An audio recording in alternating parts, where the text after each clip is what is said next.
How'd you do? I see you've met my faithful handyman. What is up, everybody? Welcome, one and all, to Rockin Robbie Live here on a Sunday night at Pop Culture Philosophers. It's the show where we talk about comic books, movies, pop culture, and a whole lot more. We got a great show lined up tonight. We'll be talking about our favorite comic books of last week. We'll be looking ahead at the comic books coming out in shops this week, including the DC Comics sneak peek.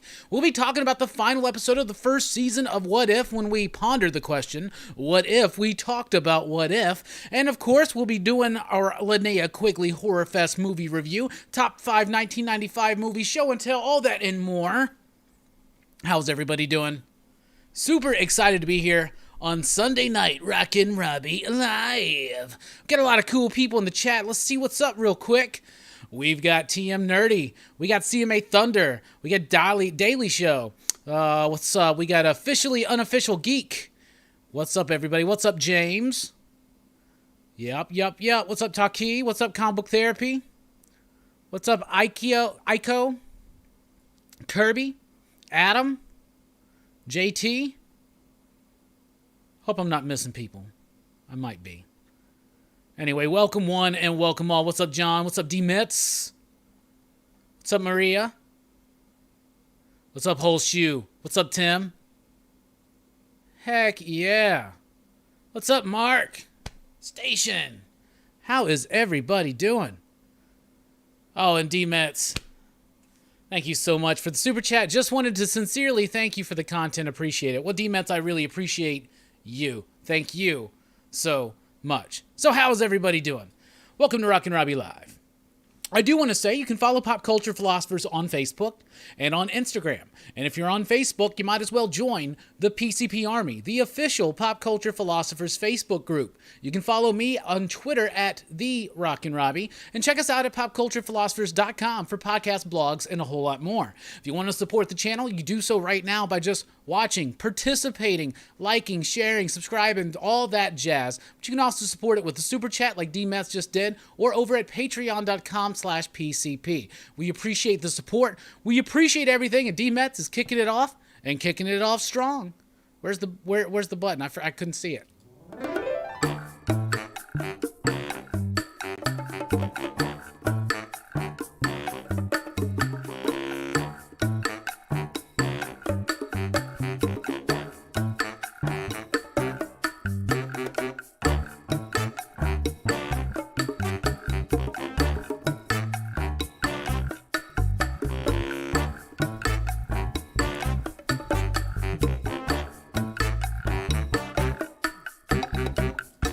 I do want to say, join me tomorrow night at 5 p.m. Central Time over at The Experience. With the good fellows from Dynamic Forces, we'll be talking comics and pop culture and selling some great books. We did the preview show. I do want to highlight that newest preview show that came out Friday, because if you comment on that video, you're entered to win a premium comic from Dynamic Forces worth at least $50 retail. It's a fantastic prize. You got to get in on it right now. Then we got Comics Kings coming up on the show. That's going to be Thursday night at 7 p.m. Central Time.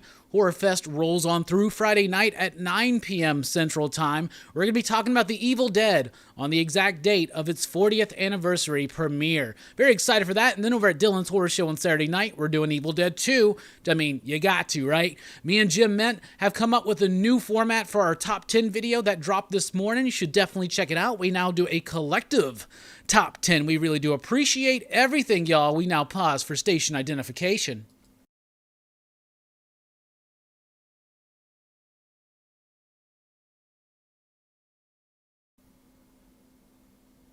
And of course, I gotta say, thank you so much, CMA Thunder, with Super Chat. Thanks for all you do. This bud's for you. Remember him, the man. Thank you so much, homie.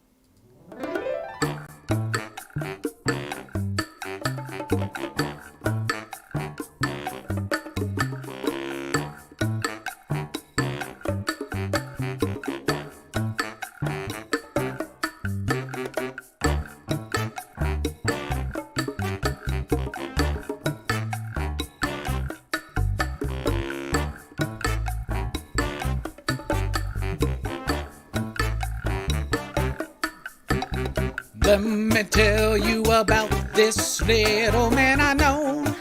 His name is Hellboy. He was sent to the earth some long time ago to save it or destroy. Sent to this earth by Rasputin, son of a demon and a nun who had sex with the demon, but was raised by Professor Broom. Now he fights evil and monsters, and he fights with the man who's a fish named Abe. Now he fights with the fire starter named Liz, and an ectoplasmic mess named Johann. BBRDE.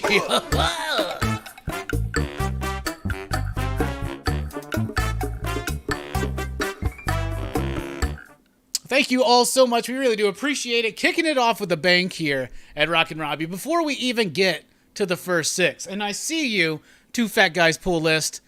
I see you. We got to crack the official first beer first. So let's do it. Everybody, here's to a successful and fun night tonight. I know that Sunday has already been successful for one particular group of people I'd like to mention real quick, and that's how about them Cowboys? How about them Cowboys?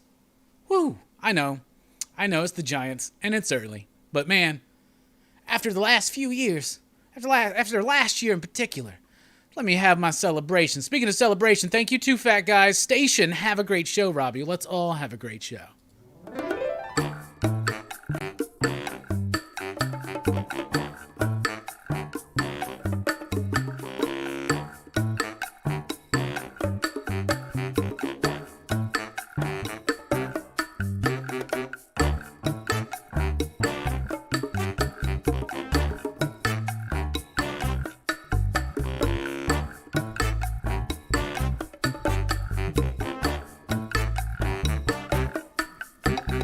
Let me tell you about this creepy man I know. His name is Jason from the Nintendo, don't you know? Coming round wearing the purple jumpsuit and the black light hockey mask. What? This game didn't make much sense, everybody understands, but we still tried to rent it from the video store, and then we would just play it all night, even though we have to admit we were very bored, but we didn't know what to do. This game ain't no damn sense, you had to even have a clue. Let me tell you what you do. I still never beat this game. I watched all these YouTube videos with no luck. I wrote down a chart, had a map, but it didn't lead to success. I think I gotta give up, but no, it's not the PCP way.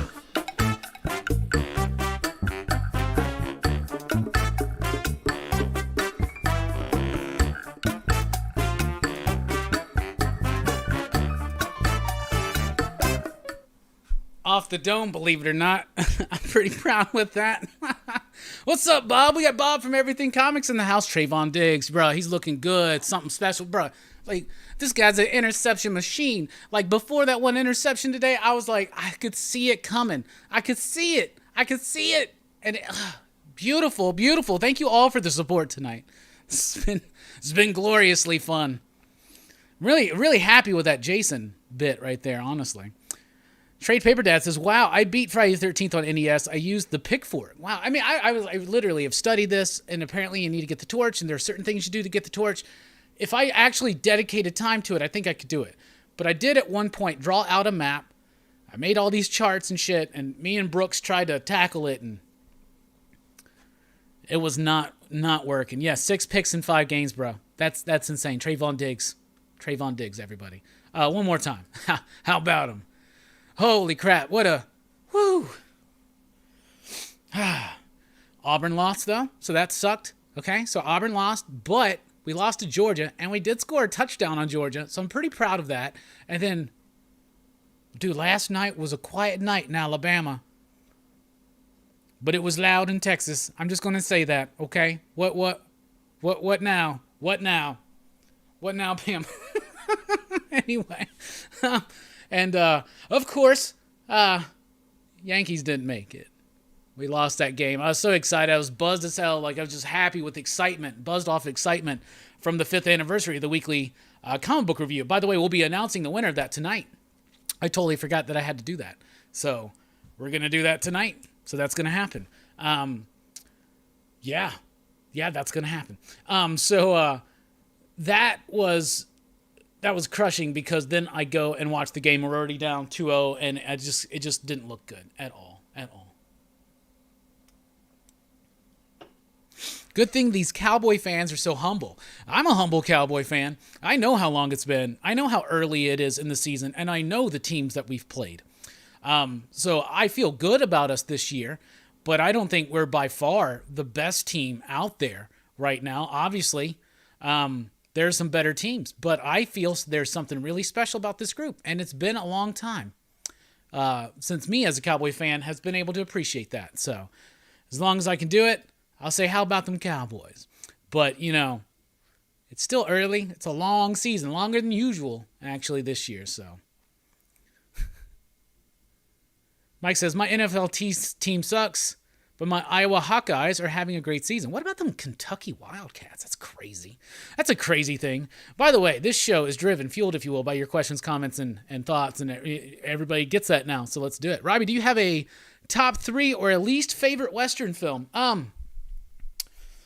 Okay, so we do a podcast. We haven't done it in a while, but we have a podcast, and we've done a Westerns episode. So and if you're interested in my thoughts on the Western in cinema, I would highly encourage you to check that out in particular. And I'll reveal a top 5 there that may be different than my top 3 here. But if I, off the dome, my top 3 favorite Western films are probably Unforgiven, The Good, the Bad, and the Ugly.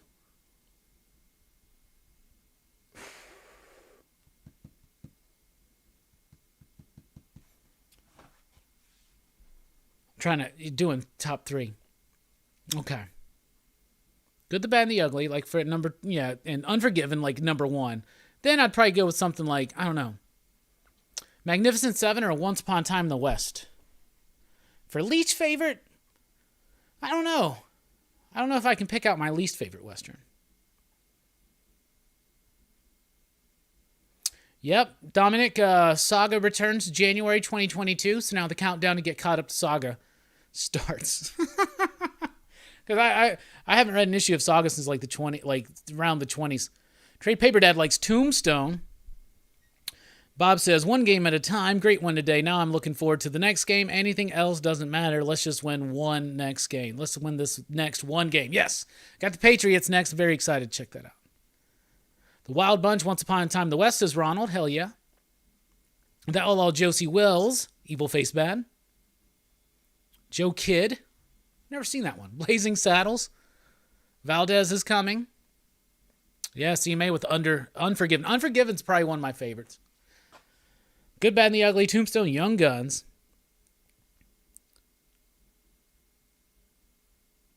John says, we have done a Westerns podcast, but I would like to add News of the World with Tom Hanks to my top 5. Just watched it. It was great. I haven't seen that. I haven't even heard of that one. Blazing Saddles and Three Amigos. Yes, Once Upon a Time in the West is a favorite. Yeah, you know who wrote that? Dario Argento. Isn't that crazy? Mesmerizing opening, yes. Doing some deep dive into some John Ford films. Hell yeah. I also do like the Coen Brothers True Grit and I like the original, but I like the Coen True Grit. I think on that podcast, I counted No Country for Old Men because it's like a neo-Western, right? So I think No Country for Old Men is one of my favorite Westerns too. Actually, now I'm starting to remember pieces of that podcast. Let me go back and listen to it. I remember we were drunk as shit in that podcast because we were drinking let's drink the cheapest whiskey that we can find and drink lots of it and just drink it at room temperature straight like they did in the Westerns. But I always got to show special love to probably, it may not be a film, but my favorite Western On screen is a small screen Western, and it's Deadwood. Deadwood's one of my favorite shows ever. And Justified, which I think is a neo-Western. Big Herm says you're playing the Pats next week, so I'm a Cowboys fan for a week only. Well, we'll have you for a week only. We got people jumping on the bandwagon all the time. They quickly jump off sometimes. Yeah, Wild Punch is a good one. I see a lot of Wild Punch out there. JT's a Pats fan. All right, it's on next week, brother. Regulators, mount up. It was a clear black night. Clear. Yeah, Back to the Future 3 counts. Sure. Near Dark counts. I may have weird stretch and put Near Dark in my top 5. Oh, Paul Greengrass did that movie? Bruh. Yeah, I need to check that out. I like Paul Greengrass. Bob says 310 to Yuma, Silverado, Outlaw Josie Wales, Tombstone, The Long Riders. I love Westerns. Hell yeah. What's up, Ganja Bar? Robbie, have you been reading Porcelain by Maria Lovett? I highly recommend it. The art and the color work are addicting. The story's abstract and sparse, but intriguing as hell. I read the first issue and found it to be a little unclear, so I didn't go back to it. Maybe I'll have to check it out when the trade's out. Tim says, yeah, they did their thing with True Grit, and I'm going to listen to that podcast tomorrow. Well, thank you for checking out. It's here on YouTube, and it's on our website, popculturephilosopher.com. You can download it there if that's what you'd prefer to do, but it's also on YouTube. It's on iTunes. It's all that. It's just look up Pop Culture Philosophers Westerns. You'll find like 20 other fucking sites that have it. For some reason, they just grab podcasts and they play it, but I don't care. That's cool. Travis says Justified was amazing. Yes, it was. My 2 favorite Western TV shows both have Timothy Olyphant. I think he's got a 3rd one in him. Let's do it. Let's do it. Love me some Justified. Brady's balls is old news. Tim says, I watched Hero for the first time twice yesterday based off y'all's recommendation. That was fantastic. Amazing sound design. Yeah, what a great movie. Open Range. I haven't seen Open Range. Isn't that the one with Kevin Costner? I do like Tombstone, by the way, y'all. And I like Quick and the Dead, which is Sam Raimi. Oh, we got Mike in the house. Pale Rider is pretty dope. Never seen that one. CTA Frank, Westworld. Deadwood is a masterpiece, says TNB. I agree. Man, y'all support Giants, right? Like, Herm's a Jets fan, right? But whoever's a Giants fan, I feel bad, dude. Like, that quarterback, bruh, that dude didn't know where the hell he was, man. That was terrible. And then that dude's fucking ankle, oh my God. Giants had a lot of injuries, man. I don't envy that. That sucks. I know how that feels. To watch a game and have your like quarterback, your favorite current player, have his fucking bone pop out of his ankle. Ooh, it wasn't that gnarly today, obviously, but bro, that quarterback got hit in the head. He didn't know where the hell he was, man. They're like, you're in Dallas, bro. Like, Jonah Hex, huh?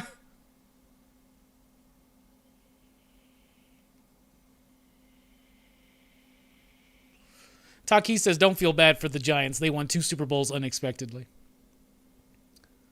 Mark loves Westworld and Justified. We got Nick in the house. What's up? What's up? Hey, let's start the show. First 6. Going through the Blu-ray collection. We're in the D's now. That's not a joke, but there's my Dawn of the Dead Blu-ray right there. They got a new 4K edition out that has all the cuts, but I don't have 4K stuff. But this was the Dawn of the Dead Blu-ray I got. Then we get this Dawn of the Dead Blu-ray. That's the Zack Snyder one. Right there. Well, I haven't reversed the cover for some reason. But that's the Zack Snyder one, Scream Factory. I like that one. There's my Day of the Dead, Scream Factory.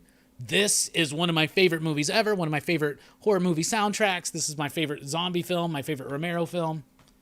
Maybe. Yeah, it might be. There's The Day the Earth Stood Still. The original classic by Robert Wise. Love that film.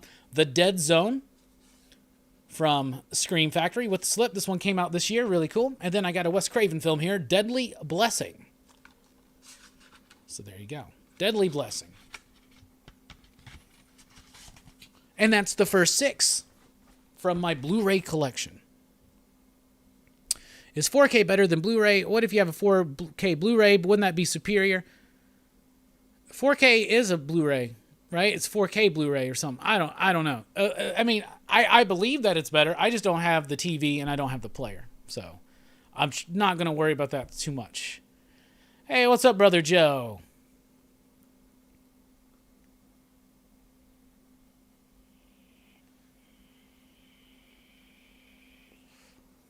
Hey, what's up, Reggie?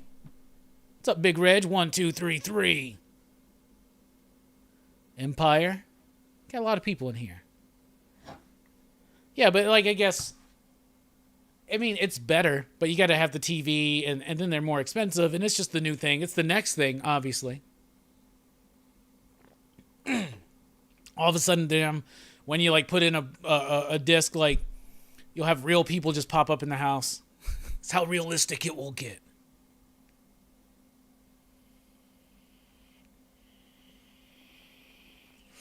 Bob says, for what it's worth, Hell on Wheels was good too. I haven't seen that one.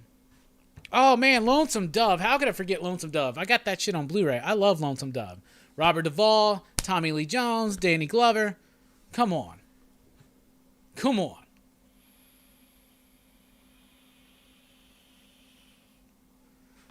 Hell yeah. All right. It's time to talk about comics real quick. In fact, let's look back to last week, and out of everything you read, what was your favorite comic book? Or as I like to say, what was your pick of the week?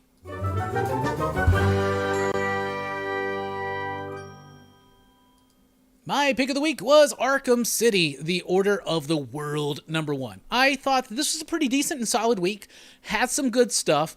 But this is the one that took the cake for me. Why? Because I'm a huge fan of Dan Watters and Danny when they work together. You add in Dave Stewart, extraordinarily awesome colorist, one of the best the industry has ever seen. And I'm going to like the book. This is about the inmates that have been loosed since A-Day. It's about a doctor who has survived A-Day. She's tasked with hunting them down. And the story is dark, at times disturbing, very much fueled by a horror kind of bend, and I just absolutely loved it. This is the same writer and artist as Coffin Bound, a book that I just freaking immensely love. And I told everybody when I picked it that I was like, this isn't going to be necessarily everybody's cup of tea, but if you really like this kind of stuff, very noirish, very horror influenced, very moody, very atmospheric, I loved it. And then you get to a twist at the end. Look at that beautiful rendering of Arkham Asylum right there.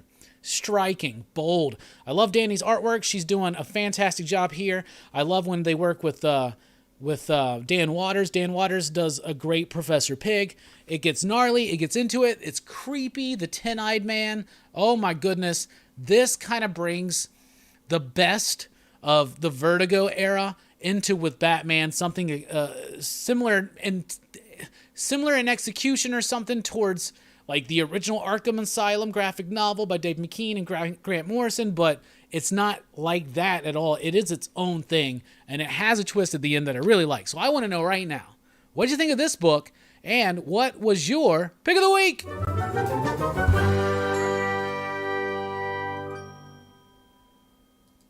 So let's take a look at the chat. I did not see Hostiles at all. Let's see here. Perry says Arkham City was dope. Taki says yes, Arkham City was much better than Batman. Officially Unofficial Geek says Arkham City was my pick of the week. Danny was amazing. Everything is amazing. I agree. CMA Thunder agrees. Thank you, Billy. You looking pretty good too, and congratulations on 256 years of being a French chef.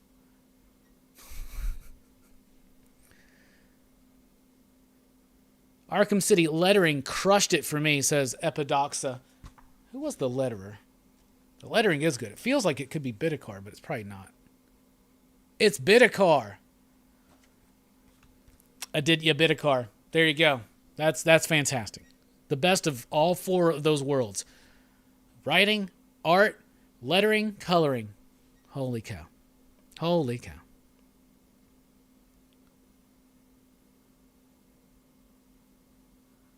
Uncanny Gold says, Nice House is my pick of the week, per usual. That's been a fantastic book. Taki says, Firepower and a Righteous Thirst for Vengeance. Love and Firepower continuing to do what it's doing. And, of course, Righteous Thirst for Vengeance, I really liked it. I thought that the way Andre told that story, I've always been a fan of his since I first saw him. He has an amazing Silver Surfer annual that is fantastic, just a nice self-contained story, totally worth having and owning. He did Generation Gone with Alesh Kott, which was my favorite book of 2017, I believe, which never got to come back. So they never really, they just dangling. Anyway, I love the way that the story is told sequentially. It just is, it doesn't give us a lot of story. That was my only thing, but I'll definitely check it out again. I thought it was cool. And I trust Remender too. And yeah, Joe, I got the Chiefs on right there. Buffalo and Kansas City. 0-0. Game just started. Flowed very nicely. Nick says, Nice House, Batman, and Arkham City were awesome. Man, that Batman issue was freaking really good. John says, Nice House is my pick. Kirby says, By the Horn 6 is my pick. Great issue of a great ongoing series. I agree. Thank you. The Sumerian is my pick of the week. Conan gets it popping. I really like the artwork in that one. I thought it was good. Let's see.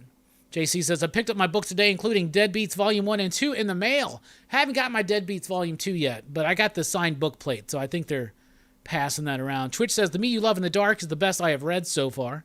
It's a fantastic book. I really, really liked it.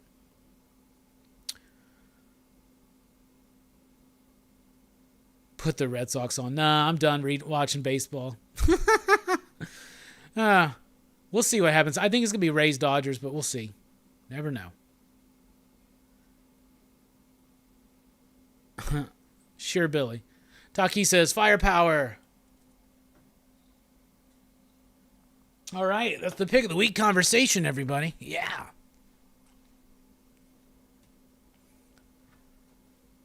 So what do y'all want to talk about? What's going on?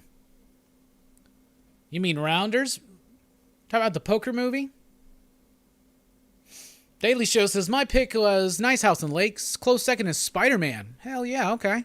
Spider-Man was decent enough, I guess. It didn't like super wow me, I guess, but I did enjoy it. Of course, we're coming off the Spencer run, which I really, really didn't like. Setting up the contest real quick while you get some conversation starters in, y'all.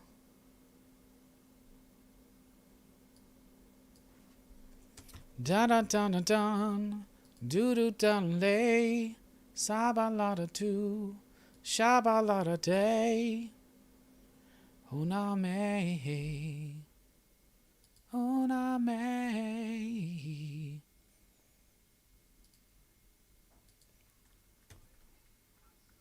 Okay, I know that this is not very exciting watching me do this, but I'm getting it set up now.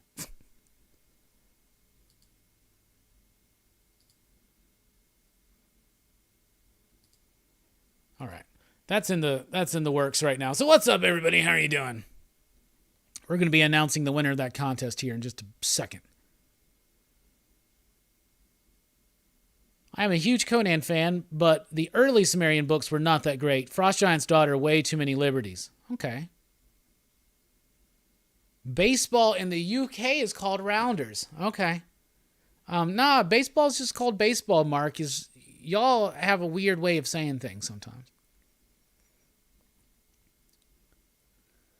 Jennifer Blood was good. Yeah, I like that too. I thought it was good. We need a PCP movie review of Rounders. Yeah, man, I used to be so into poker. Will Williamson be doing Batman and Deathstroke at the same time? Yes, but it's expected that his Batman run is going to be temporary. Were you into Saga, and it's big news for you that it's back? I was into Saga, but then I dropped out of it, like around like issue 24 or something like that. And I just haven't read it again, and so I've been meaning to get caught back up. So I'll hopefully be caught back up before it comes back. So my thoughts are, I'm glad it's back. It took a long fucking time, so I hope the audience is still there, and it seems like it is because there's a lot of excitement about it, so that's really cool. Deathstroke Inc. is a limited series, I think. Basically everything's a limited series nowadays, isn't it? Almost.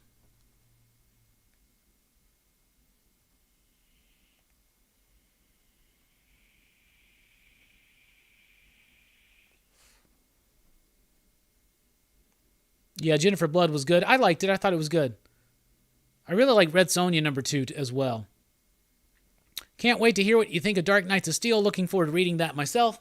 Yeah, I'll check it out. I'll check it out for sure.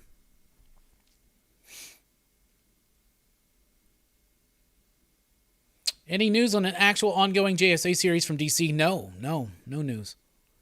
Not a lot of news has come out of New York Comic Con that I've noticed either, but it's been kind of dry. Any recommendations for new Marvel books? I can only really recommend what I've read, and right now I think the best new book at Marvel is Moon Knight. I think Moon Knight is something I would highly recommend. But it's worth getting caught up on things like Daredevil. I'm very excited for what the new Hulk and the new Venom run. Spider-Man's decent, I guess. That first issue was. We got another one this week. We're about to take a look at what's coming up in shops this week. But first, we're going to pick a winner for the raffle. Not the raffle, but it's the thing. All right, so we celebrated 5 years of the weekly comic book review. And I said all you had to do was comment on that video, and we would pick a winner. And you're going to win, and I don't have them with me, but it's Stray Dogs. I got 2 winners we're going to do. So, Stray Dogs, it's going to be Red Sonja #2, the special Stray Dogs, Tony Fleece, Trish Forstner variant. We got the trade dress, and we got the non-trade dress. So we're going to have 2 winners tonight. And so let's see. The first winner of the trade dress, Red Sonja #2, Stray Dogs variant is Nicholas Goltra, whose comment was, "Congratulations." So let me write that down. Nicholas Goltra. All right, for the non-trade dress, the Virgin variant, the winner will be Alan Swugard, who says, "Love your comic reviews." Alan Swugard? Swaggard? Something like that. Anyway, those are the winners. Congratulations. So we'll be in touch. And thank you, everybody. I want to thank everybody for the support. James Gunn is doing another DC movie. Okay, I believe that. Black Cat, comic book therapy. Black Cat is good. It is about to wrap up, though. What's your opinion on comic book retailers that don't actually read comics, or barely any? If you want to run a shop and not really know your product, that's fine. But you need to have a staff that does, or people that do. And if you're not familiar with the product, how are you going to sell it? They don't just sell themselves. Darkhawk has started off decently well, Bob. Officially Unofficial Geek says, I'm going to jump in with Venom with the Al Ewing and Rom V run. Me too. I'm really, really excited. Yeah, the Comics with Bueller cover for Moon Knight #1 is super fire. I know nothing about Moon Knight. Is the new one easy to get into? I would think so, Trade Paper Dad. I know that some people have been jumping into it for the first time, Moon Knight, and maybe there was slight confusion at first, but it seems like they're into the gist of it now. Congrats to the winners, absolutely. But I really do appreciate, first of all, Dynamite Entertainment for sending those so that we could give them away, especially that it timed up with the 5th anniversary of the weekly comic book review. Haven't missed a week, so I'm very excited about that. Thanks for everybody that checks out that video and comments and all that kind of stuff. Super, super fun. All right, now we're going to take a look at what's coming up in shops this week. And we'll start with Image Comics. We've got Compass #5, Deep Beyond #9. We've got some new printings of Department of Truth. We got Homesick Pilots, issue number 10. I love that book. Speaking of Dan Waters, we got Man-Eaters, The Cursed, number 4. Ordinary Gods, number 3. Six Sidekicks of Trigger Keaton, number 5. And Trover Saves the Universe, number 3. From Dark Horse, we have Black Hammer Reborn, issue number 4. We got May's Book, issue number 2. No One Left to Fight, volume 2, number 1. Excited for that return. Norse Mythology, volume 2, number 5. Secret Land, number 4. And the Unbelievable Unteens from the World of Black Hammer, issue number 3. So pretty Lemire heavy at Dark Horse this week. From IDW, we got My Little Pony, Friendship is Magic, 102. Sonic the Hedgehog, number 45. Star Trek Mirror War, number 1. And Star Wars Adventures Ghosts of Vader's Castle, issue number 4. Transformers King Grimlock, number 3. And Transformers Records Tread and Circuits, number 1. From Marvel, we got Amazing Spider-Man, issue 76. Just had an Amazing Spider-Man, but this one's normally priced. Then we got Avengers 49. Black Panther Legends, number 1. Darkhold Iron Man, number 1. Not excited about Darkhold. Eternals Forever, number 1. Gamma Flight, number 5. Immortal Hulk, number 50, the final issue of Immortal Hulk. We'll see if they stick the landing. Iron Man, number 13. Kang the Conqueror, number 3. Kazar, Lord of the Savage Land, issue number 2. Miles Morales, Spider-Man, 31. Shang-Chi, number 5. Dr. Aphra, number 15, from Star Wars. Star Wars High Republic, Trail of Shadows, number 1. Star Wars War of the Bounty Hunters, number 5. A lot of Star Wars books. Warhammer 40k, Sisters of Battle, number 3. X-Force, number 24. X-Men, number 4. It's a lot from Marvel. From Dynamite, we got Army of Darkness, 1979, number 2. And we got James Bond, Chimeros, number 1. Better learn how to say that one, I'll tell you that. We got Vampiverse, or Vampiverse, or Vampaverse, number 2. And that's from Dynamite. From Boom Studios, we've got Mamo, number 4. Power Rangers, number 12. Light week from them. From other publishers, we got Blacksmith, number 4. Loving that book. We got Blade Runner Origins, number 7. Deadbox, number 2. Gen Hunter, number 3. Electric Black Dark Caravan, number 1. Engine War, number 12, the final issue. ETER, it's a one-shot from AWA. We have God's Brutality, number 2. He Who Fights with Monsters, number 2. Lunar Ladies, number 2. Ninja Scouts, number 1. Ninjak, number 4. Rick and Morty, Mr. Nimbus, number 1. He's Mr. Nimbus. He controls the police. We got Rise of the Jinn, number 1. Second Coming, Only Begotten Son, issue number 6. Telepaths, number 2. A Wasted Space, the penultimate issue. Then we have White, number 4. Witchblood, number 7. And World of Darkness, Crimson Trail, number 1. Don't worry, there are actually still DC books coming out this week. In fact, a lot of them. I read some of them. We'll be talking about that when we get back from this break with the DC Sneak Peek. Y'all have been the best. Y'all been great. We're taking a quick break. We'll be right back here on Rockin Robbie Live.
What's up, everybody? Welcome back to Rockin Robbie Live. Here for the next bit. We've had a grand old time already talking about Westerns, talking about our favorite comic books of last week, looking ahead at what's coming up in shops this week. So we're looking forward to doing more. In this segment, we got the DC sneak peek. We're going to be talking about What If, the final episode of Season 1, and we'll be talking about our Linnea Quigley movie this week, which is Hollywood Chainsaw Hookers, which is a very classy film, trust me.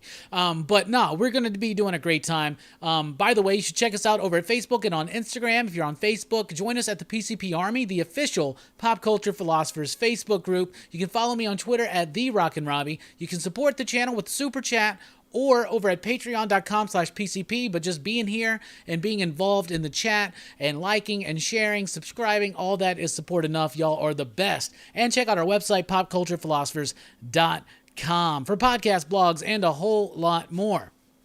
So what's coming up here? Well, join me tomorrow at 5 p.m. Central Time at The Experience with Rex and John from Dynamic Forces. We're going to be talking comics and pop culture, and they got some great stuff for sale. It's a really grand old time, so join us there, and we are going to announce the winner of the contest, in which all you had to do was comment on the previous preview video.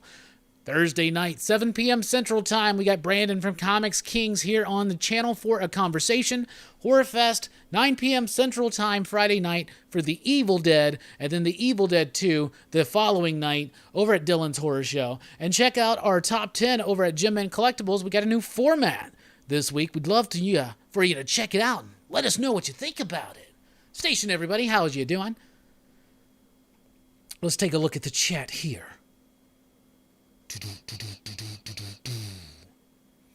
Bob says, the new run of Moon Knight has been very readable and a great starting point. Some of the earlier stuff was confusing because he has schizophrenia, so keeping track of things was tough at times. Hell yeah. Paul says, all the new Dark Horse books feel super flimsy, because they are. They've cheapened up on the paper quality. It felt like it was a 10-page comic. It was super loose and it just wasn't working. That's some of the worst paper quality in a comic book in a while, and Marvel has gotten close to that.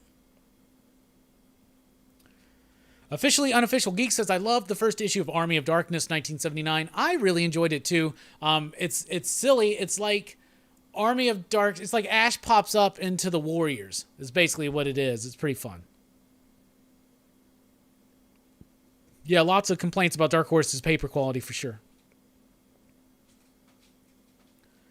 JC's going to fight anybody hating on Ninjak right now. Well, let's not say anything bad. Yeah, and I hope you liked that. That was the theme song for Dylan's Horror Show. Hope you liked hearing it in its entirety. Twitch is most anticipating May's book. Hell yeah. Hit that like button, everybody, if you haven't already. It really helps us out here. Lets YouTube know that this is a jamming place to be on a Sunday night. Yeah.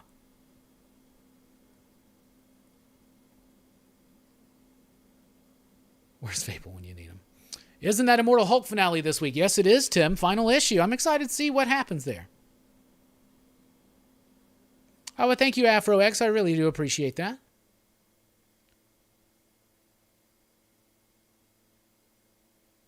Hey, we got Verno from the Cerebros in here. We got Tomorrow Cinema in the house, too. What's up, my bros?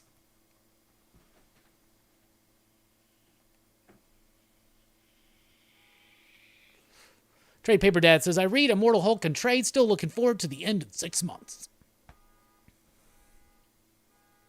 Someone's car alarm's going off. You hear that? That car alarm say making fun? No? Okay. Just keep hearing it. It's got the headphones. They're messing with me. Sorry.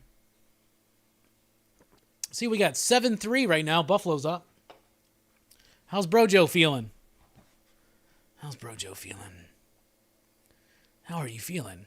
Also, we had a lot of rumblings out there about Penguin Random House shipping their first week of being exclusive to Marvel. And my shop, apparently we skated through that because our books weren't super damaged. We had a few that were a little bit damaged, and Penguin was difficult to deal with as far as that goes, but it wasn't the travesty that you're seeing from some of the other people, at least at my shop. But I could see how the way they were shipped to us, that anything could have gone wrong during shipping, and those books would have been effed. Twitch says, I like the new format providing a more consensus top 10, but wish you guys would provide your top 10s within a list with no commentary. I used to always compile my top 10 on Twitter. Then I started doing my own top 10 video. Then I quit doing it. And then, because I quit doing it just because it was just too much, right? I need to drop something. And now I'm doing even more. So that's just a silly thought that I ever had. But then Jim wanted to do one. And the first time we did it, we tried to take our top 10s and combine them into one. And we were like, let's just do it where we reveal both of them. But he was wanting to change it up, and we had a conversation. So I think for the first week, I think it worked, and I think the format worked well. But what I used to do is just share my top 10 on Twitter on Wednesday or whatnot. So I may do that, share my personal top 10 on the socials. Hey, what's up, Brandon? What's up, Richard? My Amazing Spider-Man 75 Gleason had some corner dings I wasn't too happy about. But here's the thing, Richard, is that Penguin and I'll be honest with you, Diamond, they don't consider corner dings as making the comic book unsaleable. Because they're like, you can read it. It's weird. I get it, though. But Penguin will probably... We'll see some changes, probably not this week, but probably in the next few. What's up, BJ Kicks? What's up, JC? What's up, everybody? All right, it's time to look ahead to DC Comics because they got some books out this week. It's time for the DC Sneak Peek.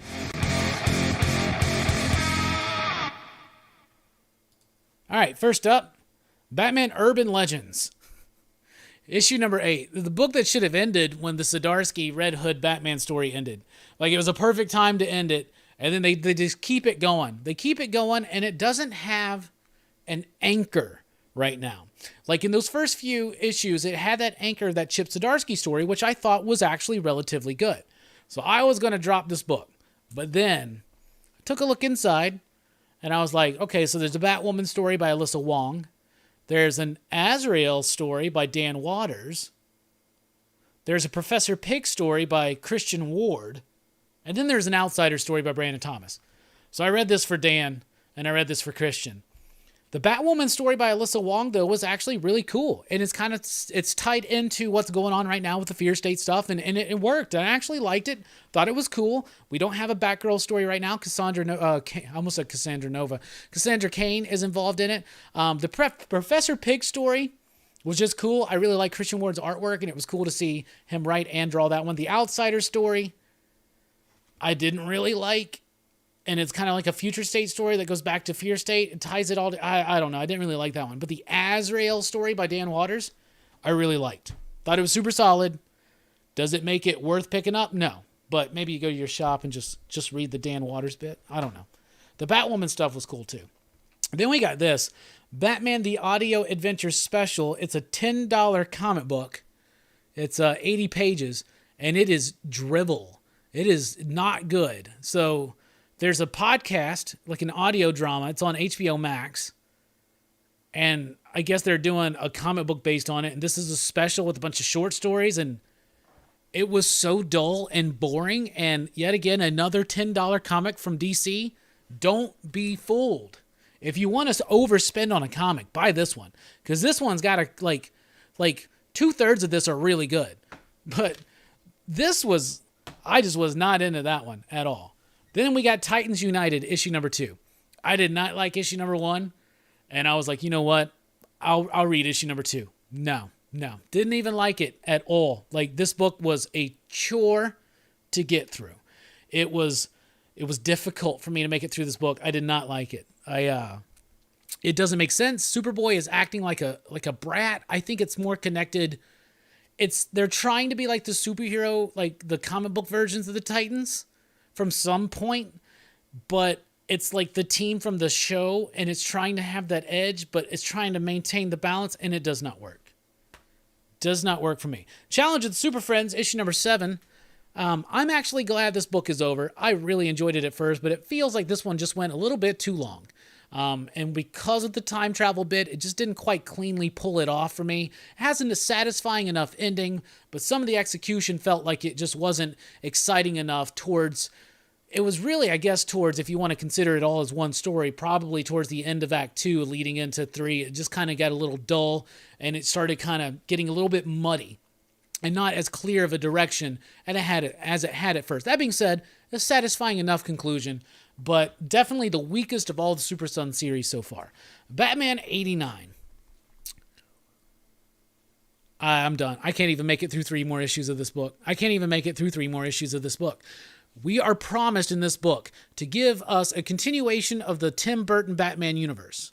The return of Catwoman. Harvey Dent becoming Two-Face, and it's the Billy D. Williams version, and maybe the Marlon Wayans version of Robin. And it is not good. I did not like this. I have not liked it, and this one was one of... It's just... This is one of the biggest disappointments to me in the year. In fact, I got to remember that one for Festivus when we're airing our grievances. Then we got Strange Adventures, issue number 12. This is the final issue of Tom King's Strange Adventures.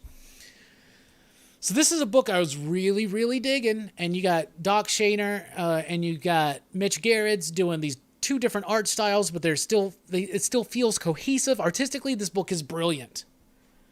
But I didn't like the revelations at the end here about what the book is, the direction of the book and what they did in particular with the character of Adam Strange. And this finale for me seems way off, and it just doesn't... I understand what Tom King is trying to say with this story, but I don't think Adam Strange, I didn't like this one. I didn't like the finale of that one. I honestly did not. Blue and Gold, issue number 3, though, I really liked. In fact, I liked this more than issue number 1 and 2, which I thought were decently fun enough. But you got Dan Jurgens, and now we got Cully Hamner on the artwork, local hero here in the comic book world in Alabama. But I really liked it. So Booster Gold is like broke, and so now is Blue Beetle. And they're trying to start this new thing, streaming and providing services and all this kind of stuff. But it just gets wild and it's fun. This was a nice, fun book that's light, but it's still trying to say something. And that's decent enough. So Blue and Gold, issue number 3, I enjoyed that. Future State Gotham, issue number 6. I'm done with this one. It's not, I don't even care anymore. Like at first, it's had high points. It's had moments where it was good, but overall, this one, the artwork felt very rushed and stiff and stagnant, and it didn't have any energy, and I just don't care anymore about anything from the Future State Gotham stuff. It was the most intriguing stuff in Future State, but now that we're doing Fear State, what's the point? I Am Batman, issue number 2. We already got a new artist on this book. We're on issue number 2. We already have a new artist. Because of that, it takes a dip down. This book needs Oliver Coipel to succeed. If it doesn't have him, it's going to fall flat. It's going to feel bogged down, wordy, at times preachy, and it doesn't have a flow that works very well without somebody like Coipel. So this book's on the fence for me. That was difficult. Wonder Woman, issue number 780. So Wonder Woman's back. You know, she died, you know, and ascended. And so she's been on her own, like, odyssey through all these different afterlives and all these different worlds and whatnot.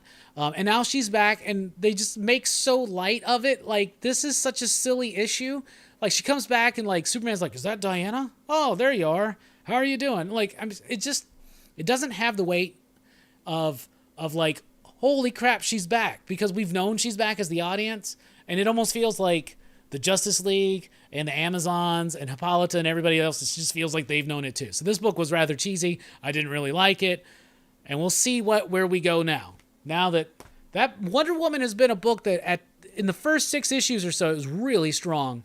Then it wavered around for a bit, and now it's becoming kind of dull for me.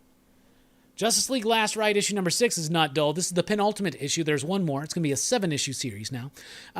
I like it. Big revelations about Darkseid's plan. What is actually going on? Why is the reason why they're taking Lobo? A lot of big, boisterous type things.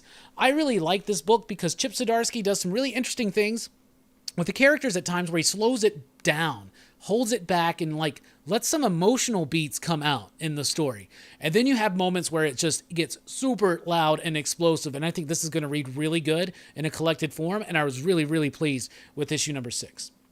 Then we've got The Joker, issue number 8. It was all right, I guess. It's the origin of Vengeance, which is the new female version of Bane, basically. So you get her origin, a little bit of minor retconning into Bane type stuff. If I don't recall certain elements that they mentioned in here, but maybe I'm misrepresenting it. But a bunch of people talking, not a lot of stuff happening, but a bunch of exposition, a bunch of revelations in the past. To be honest with you, the Joker started off so strong, and it feels like the focus has gone away from this book, and it's not quite hitting like it was in those first 3 or 4 issues. So it's still interesting enough. The character of Vengeance is interesting enough, but it's starting to get just a bit wonky and definitely long-winded. So I thought Joker number 8 could have been a little bit tighter. Superman and the Authority, issue number 4. This is the final issue.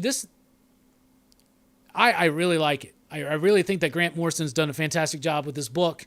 Mikhail Hanen's solely on the artwork here. I like it. There's a lot of wild, crazy, weird ideas that it may not work for everybody, and I get that. But I feel like the ending is kind of rushed. And then at the same time, and I was wondering about this in the last issue of Action Comics, because Superman shows up and the Authority's there, and it's this version of the Authority. And then in this one, they do lead into the idea that this story continues in the pages of Action Comics. And I'm like, how? Superman was talking to John F. Kennedy at the beginning of the story, and he's older. He's got like great... They don't know what they're doing at DC. All in all, I like the story, and it seems like they're just like, this was a plan.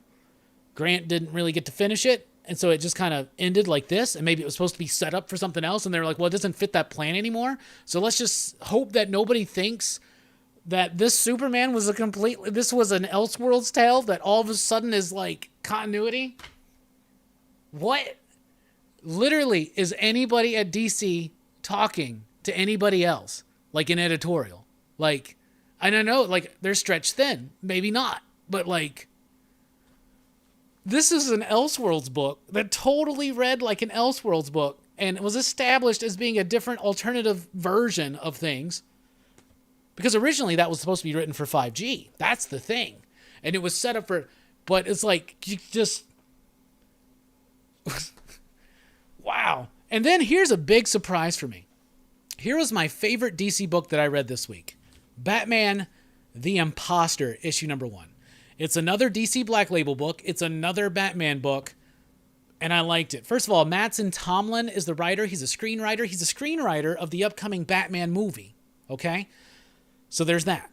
So I feel like thematically, this is our first glimpse into like the psyche of what his take on Bruce Wayne's going to be and Batman and the world of Gotham and the reinvention of it. So this is Elseworlds. This is completely different. It's Batman in his early days. And basically what happens, so it's Batman in his early days, and the elite, the rich elite in Gotham have had enough of Batman messing with their stuff. So they frame Batman by bankrolling an imposter Batman who's out there killing people. So the reinvention on Gotham, this new take on Leslie Tompkins and Batman, like I was down for it. Like on that story level, I was really down for it, even though it's things that are very familiar that we've seen before, but there was something fascinating about it. Then the artwork is done by Andrea Sorrentino and Jordi Belair. And the artwork is freaking amazing. Artwork is beautiful, realistic, moody, and atmospheric. Amazing layouts and composition. Exactly what we've come to expect from Andrea Sorrentino and Jordi Belair. I really like this book. I thought it was good. It's a $5.99. It's thick. It's one of those, prestige format ones, not the Prestige Plus, but the regular prestige format, like Last Night on Earth or whatnot. But I like this one. And I think if you want to get a little bit into what the headspace of Bruce Wayne and what Gotham may be like in the new upcoming Batman movie, you might want to read this. I don't think it's directly tied into it. It's its own thing. But obviously, some of that stuff's going to bleed over, some of his ideas. But I liked it. I liked it a lot. I really, really actually like this book. And that was your DC sneak peek.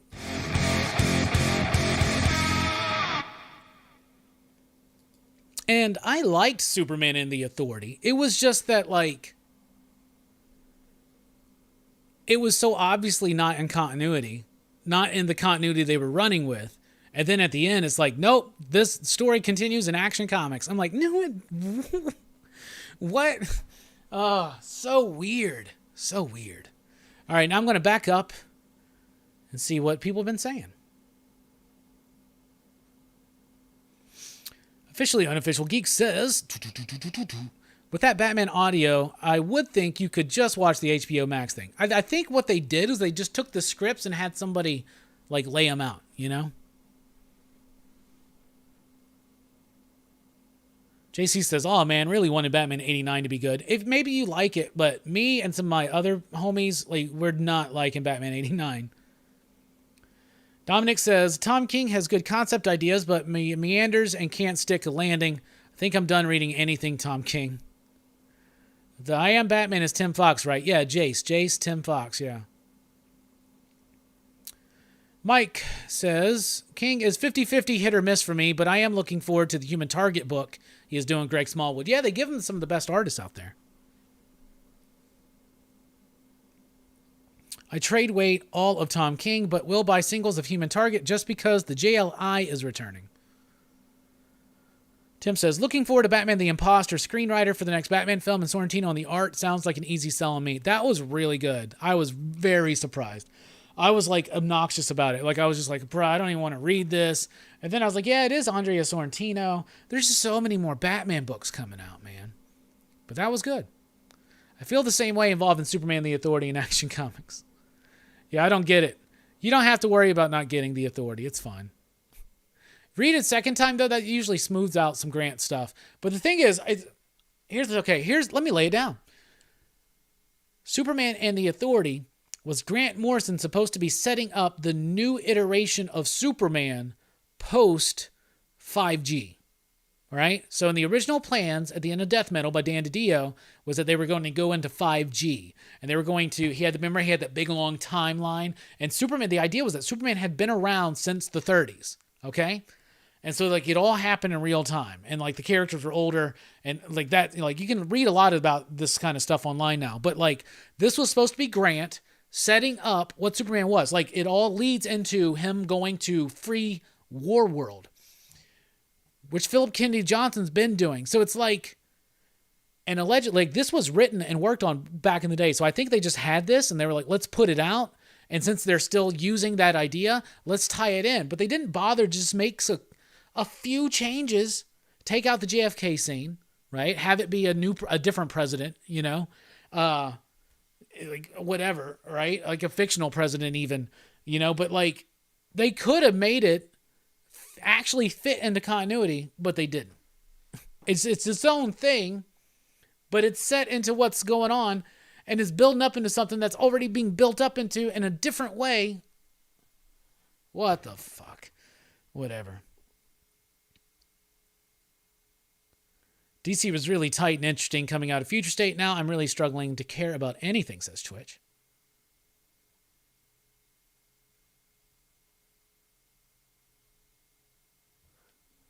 Last thing I need is a positive review on this. I just convinced myself to trade weight.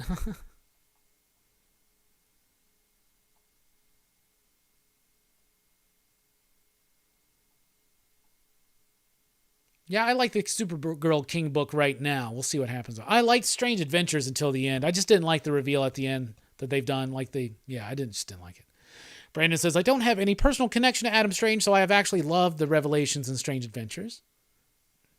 I feel it, but it's just, you know.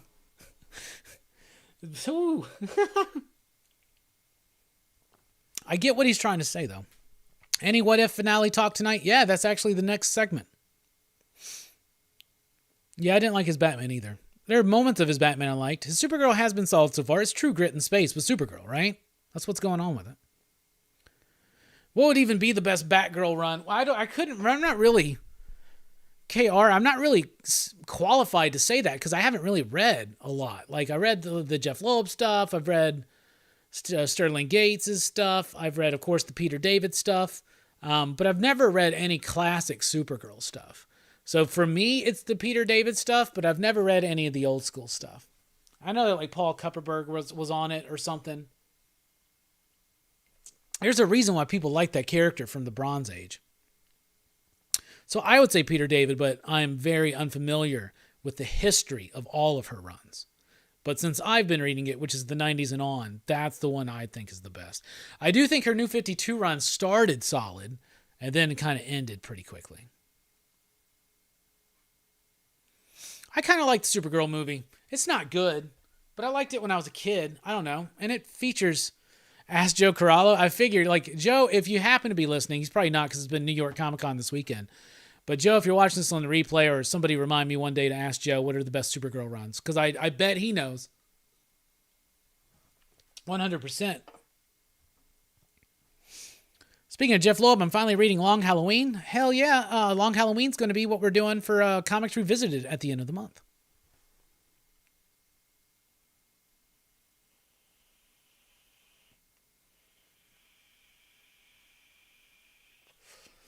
JC's going to ask him. Nice. Thank you. All right. Now it's time for everybody to join me in pondering the question, what if we talk about what if, spoiler talk, by the way, for what if, the season finale of season 1. And let's do it.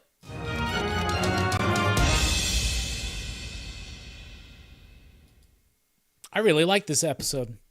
I really, really did. I really, really liked this episode. No lie. Thought it was great. I was not looking forward to it. I watched it at halftime during the game. So I missed like the first few minutes of the third quarter during the Cowboys game. But because I was like, oh crap, I got to watch the fucking What If. I forgot to watch it again because I've not been digging it since that Doctor Strange issue or episode in particular. But I actually like this one. I mean, there are moments I didn't. I don't like how they make the Watcher work in that MCU jokey kind of way. That takes something away from Uatu for me, but whatever. I think that this is the best Ultron we've gotten in the MCU. I liked seeing Peggy Carter come back as Cap Carter. I liked seeing her return. I liked seeing T'Challa Star-Lord back. I knew Killmonger was going to betray him. I liked seeing Doctor Strange back. The biggest arc we've had was this Doctor Strange arc, and he had this arc of redemption, which I thought was amazing. Party Thor was put in his place. He was the comedic moment. It doesn't strengthen those individual episodes I didn't necessarily like by tying it all together. It didn't do anything wild or wow me that they pulled together basically their version of the Exiles, right? But it was kind of well plotted out. It had a good kinetic pace, some action. The animation still feels like it's stepped down from where we started in the first couple episodes. So yeah, it was a nice callback. It was a nice, they're already banking on nostalgia, by at the end of season 1. But I liked the episode. I thought it was cool. I liked how they kind of tied things together. But at the same time, I don't necessarily like the approach of using What If to introduce the Guardians of the Multiverse, that kind of shit. I feel like now we're going to get that more direction. It's going to be more like an Exiles show.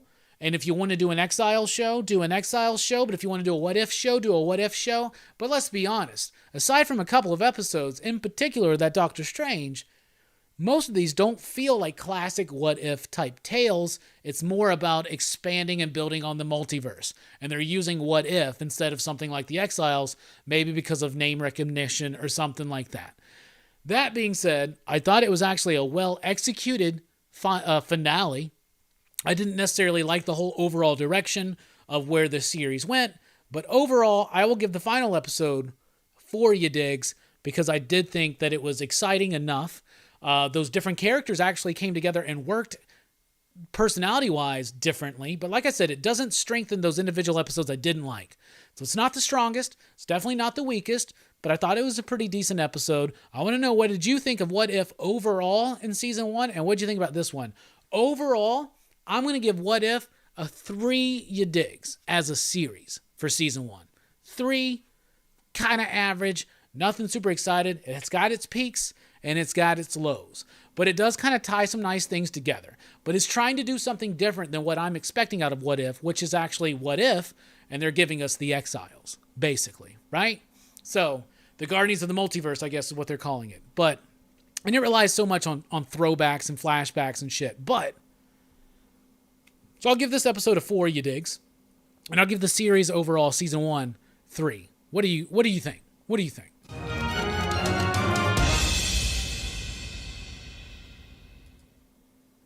I'm curious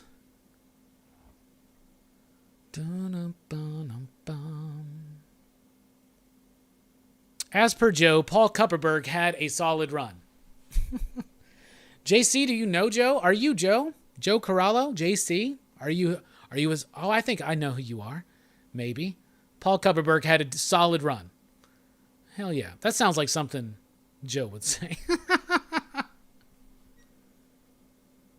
Never read What If when I was a kid, but I was always figured they were one-shots. Is that wrong? No, they're just one-shots. They never connected things together. They do introduce... they are each a reality in and of itself. And when they did the Spider-Girl What If, that launched a series and launched the M2 line, right? So, but it wasn't ever anything like that. They were just, it's an anthology, just dark stories about possible different scenarios on classic events, things like that. Red Sox and Rays are in the 13th? Damn. Philip says, What If gets 4 ya digs for me. Kirby says 3 ya digs. Sounds about right for the series overall. What I'd give it to, the last episode was a 3.5 for me. I enjoyed it more than I expected. Hell yeah.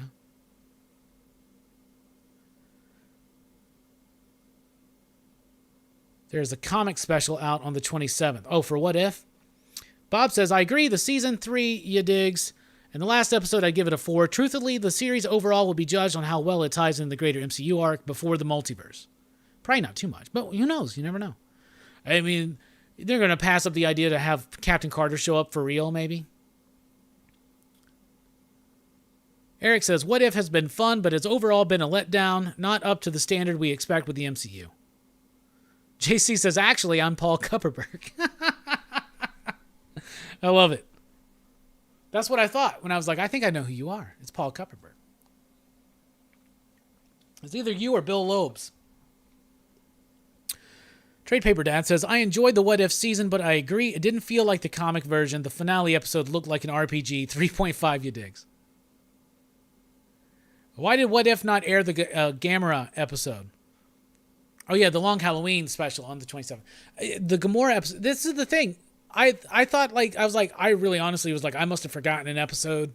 Because I was like, where's she from? Is that set up from where she, we never saw the episode where that was from, right? Did we? Maybe we did, and I don't remember it. That's what I assumed, honestly.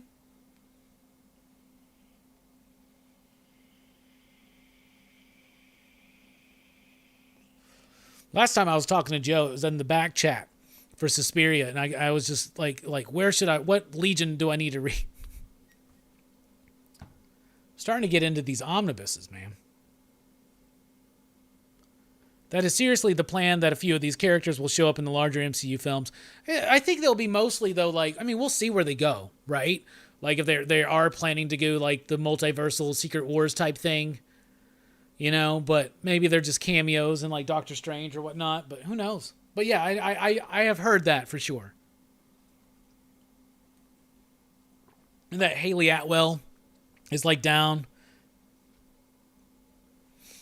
The Gamora episode was delayed because of COVID, I heard. That's the excuse for everything, isn't it? It's a joke at work now when someone's like, why didn't this happen? We just go, bro, COVID. I mean, because it's with this. Well, what messed up Hickman's plan with the X-Men was COVID, everybody. Because of COVID, they couldn't sit down in their houses and write comics. I don't know. Secret Wars is the end game, no pun intended. Yeah. That's what it feels like. Well, Kansas City's up now. Well, Buffalo, though, look at that. Coming up on the edge.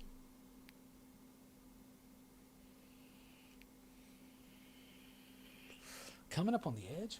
All right. It's Horror Fest time. We've been rolling through with Horror Fest, and we're doing Linnea Quigley Appreciation Month, because in 2 weeks, ladies and gentlemen, I will be meeting Linnea Quigley at Scarefest 13. Very excited for that. So today's Woke Up, Smokable, Watched a Movie, we're going to be talking about the classic Hollywood Chainsaw Hookers.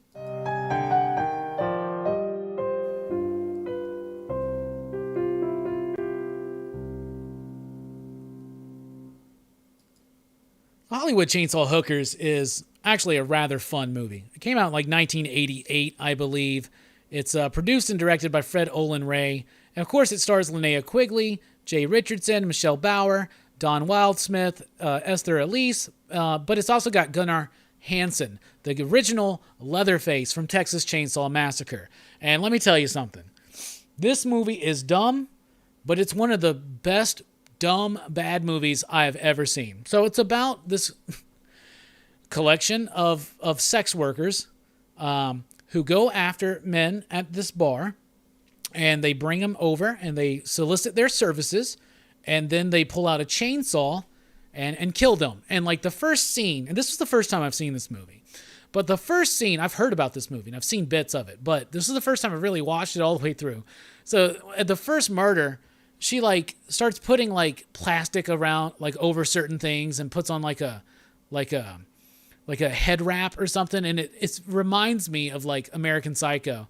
And then she just kills the dude with the chainsaw. So like many scenes of women going to do their sex work and then pulling out a chainsaw and killing dude, right? So then you got a detective who's actually looking for a missing person, a young runaway young lady.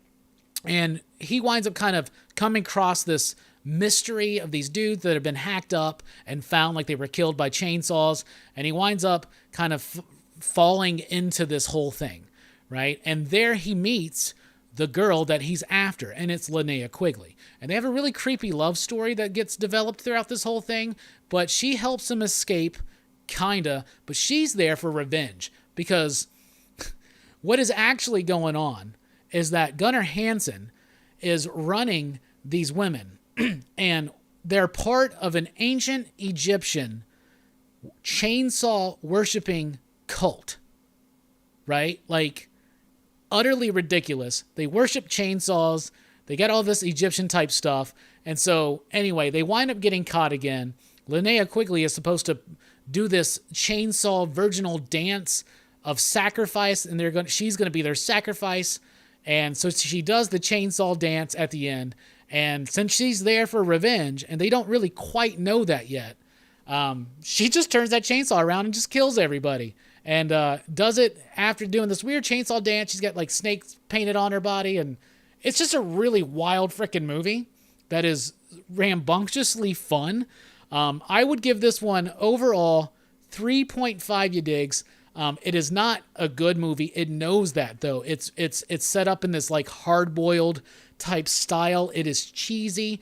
It's doing like cheesy like puns, and it knows it's a bad movie. They're set out to make this a bad movie, but it has everything that you would expect. It's sleazy, it's funny, it's ridiculous, it's got gore, it's got nudity, it's got Linnea Quigley, it's got chainsaws, it's got Leatherface. I mean, what more do you want out of a movie? This movie is a weird fucking stretch, but it's a proper weird stretch. And I think I could have gotten away with this image, but I just put those censors in there just to be safe. But Hollywood Chainsaw Hookers, I'm going to give it 3.5 you digs.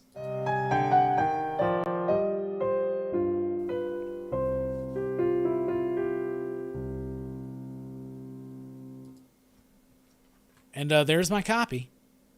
And very, very excited, though, to meet Linnea Quigley in a couple weeks.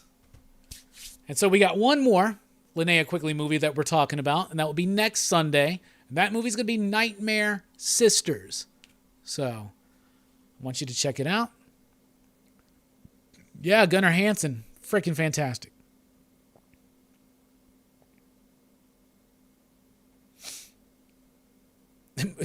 I think it's on Tubi, maybe. I don't know. I think it's on Tubi, but it's a wild one. It's exactly what you would think. Yeah, Zach, I get what she is. Is this better than Sorority Babes? No, I think Sorority Babes is better, just slightly, because it's got better effects, but it's on that same kind of level. It is on that same kind of level. How does it compare to Sorority Babes? Sorority Babes, I think I gave 4. I gave this one a 3.5, but it's a low 4 and a highest 3.5, I guess. They're near the same. You heard it here first. Hollywood Chainsaw Hookers is greater than What If. Yeah, 100%. Gonna have to ask her if she still owns the chainsaws. I know that she mentions how awkward that was. You can tell in the movie too. She's trying to do like dance all sexy, like just wearing paint. And like she's got these two fucking chainsaws and it's just so awkward. It's really weird. Is it sisters as in night? Yeah, it's sisters like as in siblings, but Nightmare Sisters is wild. I cannot wait to revisit that. How many films did Linnea do? I don't know the full number, but most of them are like these B, C list movies, but they're really fun. Her biggest ones, though, of course, are like Silent Night, Deadly Night, Night of the Demons, and the biggest, of course, Return of the Living Dead, in which she plays Trash.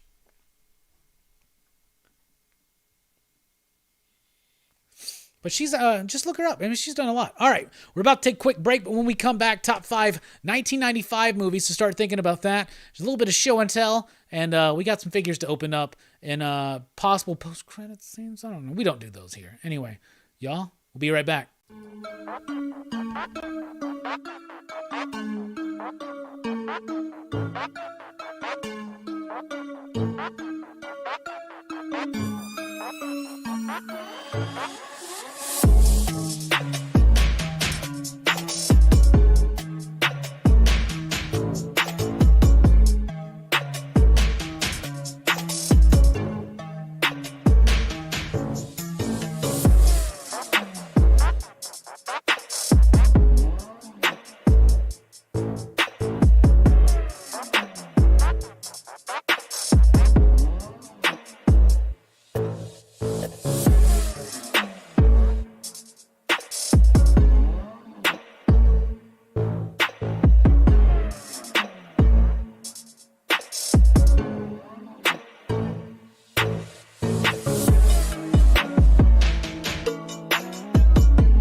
What's up, everybody? Welcome back to Rockin Robbie Live, the show every Sunday night where we talk about comics, movies, pop culture, and a whole lot more. We have had a great show already tonight. By the way, we talked about our favorite comic books of last week. We looked ahead at what's coming up in shops this week, including the DC sneak peek. We talked about the final episode of What If. We just talked about Hollywood chainsaw hookers. If you want to watch a movie with topless women killing dudes with chainsaws being covered in buckets of blood, that movie is for you. There's a piece of me that wants to see that movie. That piece of me is exactly 3.5 of me. So there you go. We're about to get into top 5 of 1995, so get your brains rolling. We're going to do some show and tell and lots of other fun stuff. And this show is driven, fueled, if you will, by your questions, thoughts, and concerns. And I told everybody we're going to try to do a condensed version tonight into like 2 hours, just because I'm about to cook some steaks in the air fryer for me and my baby, and we're going to have a good fun night watching the finales of Drag Race All-Stars because we're a bit behind. Anyway, we still got lots of fun coming up. Check us out at popculturephilosophers.com for podcasts, blogs, and a whole lot more. Follow us over at Facebook and on Instagram. And if you're on Facebook, join the PCP Army, the official Pop Culture Philosophers Facebook group. You can follow me on Twitter at the Rockin Robbie, and you can support the channel over at patreon.com/PCP, like these fine PCP patron patriots right there, as well as with the super chat tonight, which will trigger a Joker Hellboy kind of explosion. Anyway, we appreciate support that we get just from being here, being participants in this crazy experiment called Pop Culture Philosophers, which we deem a success. Thank you for being here. Coming up here on the channel, don't forget that tomorrow night, over at the EXP, The Experience, link in the description below. By the way, links to all of our stuff in the descriptions below. But join me and Rex and John from Dynamic Forces while we're on The Experience for 2 hours, starting at 5 p.m. Central Time. We talk comics, we talk pop culture. They got amazing stuff for sale, and it really helps me out when you guys show up and enjoy the chat and join in. And we got some great pickups from the PCP Army last week, y'all. Thursday night, we got Brandon from Comics Kings joining the channel. 7 p.m. Central Time. Horrorfest rolling on through with The Evil Dead. 9 p.m. Central Time Friday night. Then the next night on Saturday night, over at Dylan's Horror Show, we have Evil Dead 2. And check out my top 10 video with Jim Mint Collectibles. We have a new format that just debuted this morning. Check it out. Let us know what you think. Yeah. Yeah, man. Brother. By the way, big surprise from DC, Batman the Imposter was dope as fuck. Dope as hell. Loved it. Loved it. What's happened? Anybody watch that Packers fucking Bengals game today? I did. There was like 5 or 6 missed field goals in a row, like over and over, all potential game winners. Like, what the hell?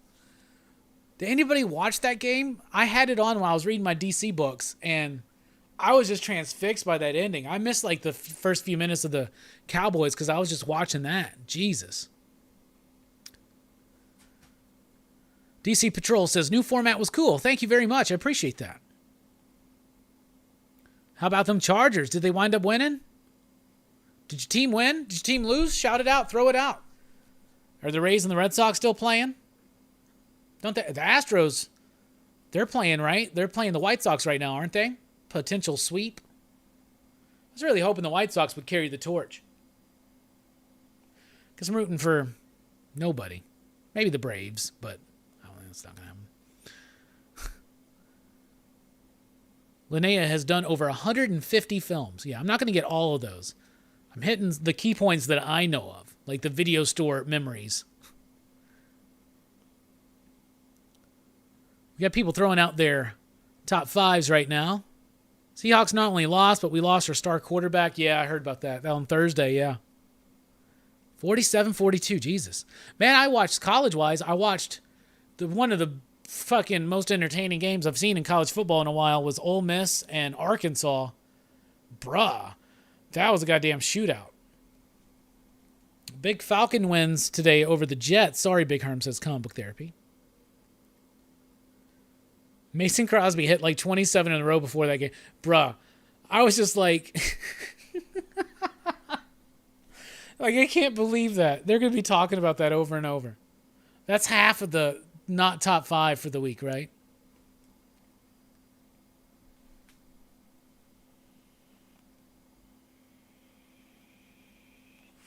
Yeah, Paul, how about them?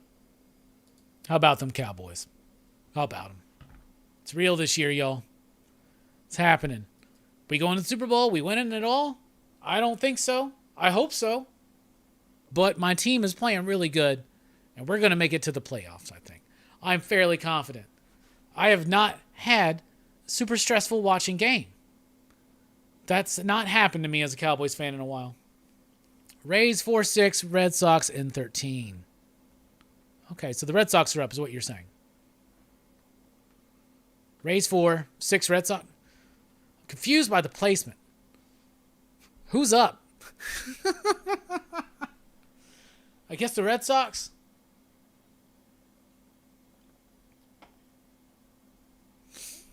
Big Herm, why are you like, bruh? I don't know. It's a bit, man. Hey, man, I wish the Jets were doing good, man. You know, I'm a big fan of Mike Greenberg, Greeny, and, he's a big Jets fan, so I'm pulling for y'all, man. Red Sox won 6-4. Thank you.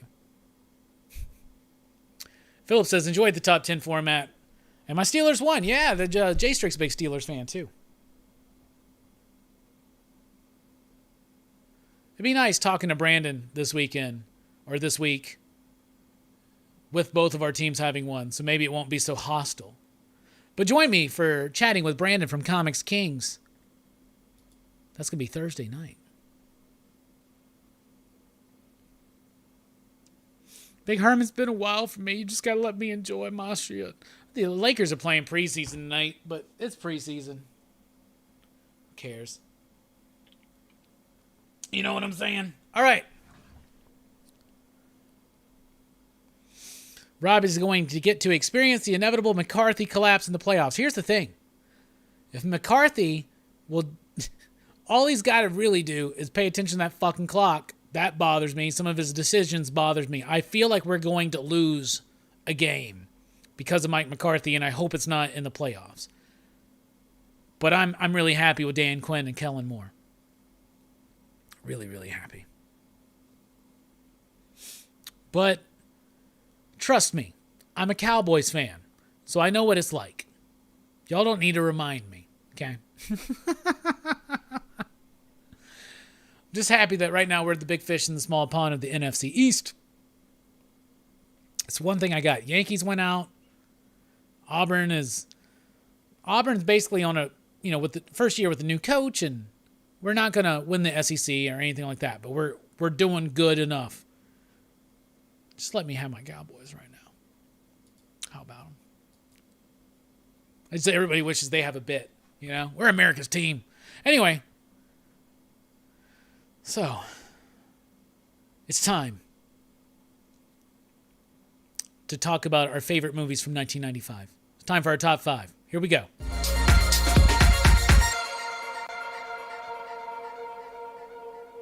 First up, honorable mentions. 95 was a tough list for me to narrow down because there's some really good obvious movies, and then there are some movies that I think are worth mentioning that all kind of fall in the same kind of area. My honorable mentions are 12 Monkeys, Mighty Morphin Power Rangers, Things to Do in Denver When You're Dead, Casino, GoldenEye, Toy Story, Empire Records, and Castle Freak. And that's my taste in movies. All the fucko all over the place. All right, going into it. Number 5. Apollo 13, big into the space program, being from and in Huntsville, Alabama. It's a part of our history. It's a part of what we're told. We hold, honor in the space program here, and I was transfixed from a young age, and the story of Apollo 13 was always dramatic as hell to me, and then watching it unfold dramatically in a very wonderful way with a wonderful cast by Ron Howard directing. I loved it. Number 5, Apollo 13. At number 4, Mallrats. Social Numb. I love this movie. We covered it here on Rockin Robbie, on PCP Movie Night not too long ago. We were actually joined by a friend of the show, Joe Corallo, for that one. The movie holds up. It's not the best perfect movie, but these are my favorite movies, y'all. And Mallrats is up there. As a comic book fan, I really identified for the first time with the movie. Unlike anything else watching this one, it was about a comic book nerd who wasn't the best with women. and it reminded me more of myself when I was a teenager. So it's something for me to hold on to and into my early 20s. And so I really love this movie. It always holds a special place in my heart. At number 3, Friday. This movie is hilarious. The movie actually is trying to say something, and it's incredibly well done and put together in a very much. I love those day in the life comedies. Mallrats is one of them. Clerks was one of them. Dazed and Confused, one of my favorite movies ever. But Friday does that as well. The environment feels real. The performances are amazing. It's hilarious, but it also tells it tells a tale. And it's also just a great movie to watch that's also about weed. And then at number 2, we got Seven. Really like this movie. It's dark. David Fincher, Brad Pitt, Morgan Freeman, Kevin Spacey. I love this movie. It holds up. It's disturbing. It is a horror film, in my opinion. But back in the 90s, they just called horror films psychological thrillers. But it still works in the same way. Very effective and a gut punch of an ending. And at number 1, it's The Usual Suspects. One of my favorite movies of all time. And yeah, Kevin Spacey, Bryan Singer, complete D-bags. But damn, this movie is good. Let me tell you what, this movie is classic film noir in a modern way, at least modern as far as the 90s go.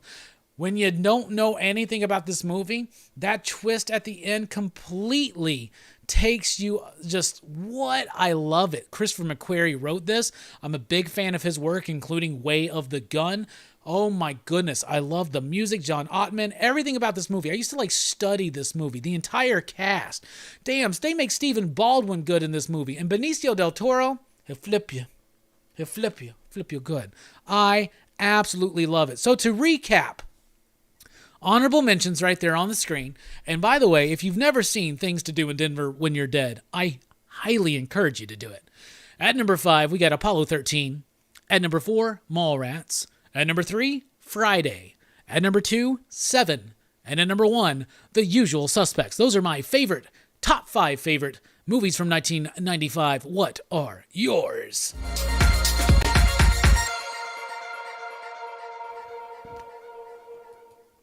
I want to know. I'm going to go back a little bit because some people were dropping them early.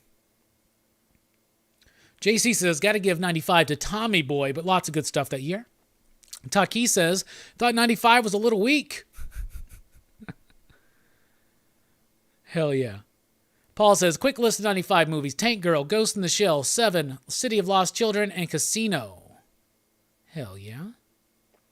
Ronald says, Major Payne, Friday, Toy Story, Dead Presidents, and Billy Madison. Good list. Ronald says, great list, or Taki says, Ronald, great list. Dead Presidents, people sleep on that film. That is a good movie. It's like Point Break. William says, 95 films. Jumanji, Toy Story, Seven, Braveheart, Die Hard with a Vengeance. Hell yeah.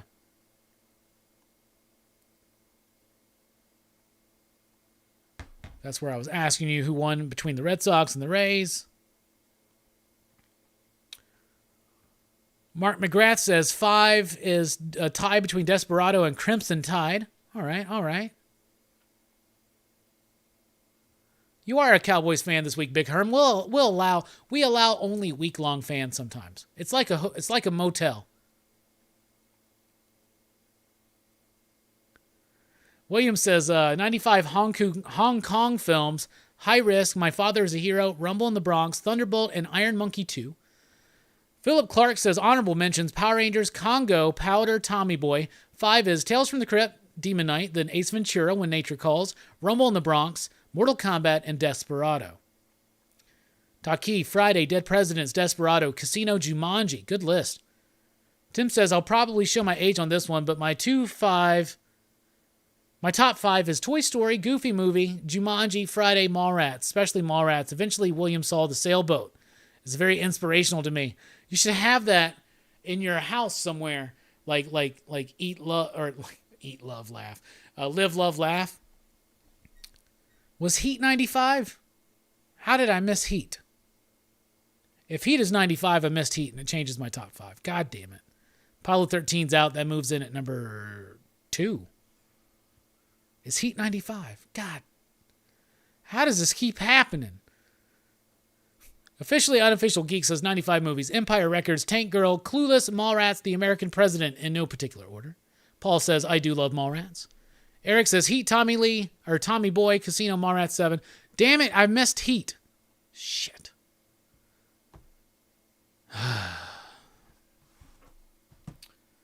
It moves Apollo 13 out. Heat comes in at number 2. I missed Heat. John says, I forgot Waterworld. Maybe I did. Taki says, I think Waterworld was 97. KR says, Usual Suspects, Heat, 7. 12 Monkeys, Under Siege, 2. Twitch says, Mallrats, Friday. Die Hard with a Vengeance, 7, and Heat. I missed Heat. God. I'm an amateur. Who am I? Like, why do I even do this top 5 anymore? How did I fucking miss Heat? I need an editor. I need someone to, like, look over these lists for me.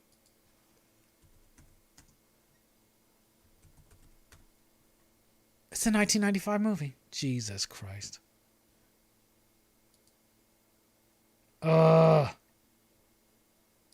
Cannot believe. I love that movie. December. Jesus. I'm disappointed in myself. Y'all deserve better. John says Waterworld was 95 and it was a joke. That movie's hot garbage. How did I forget Heat, man?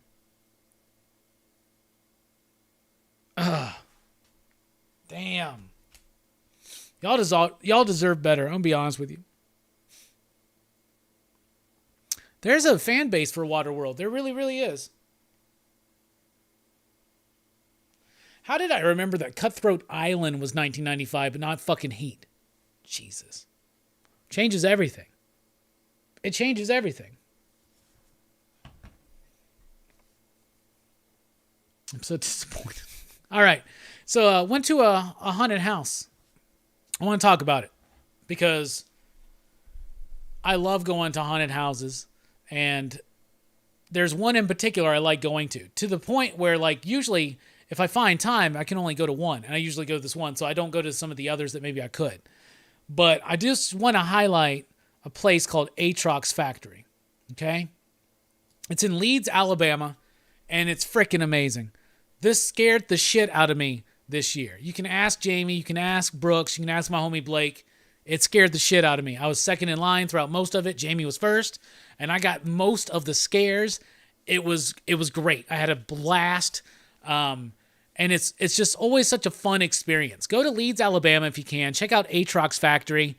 It is dope. It has got amazing sets.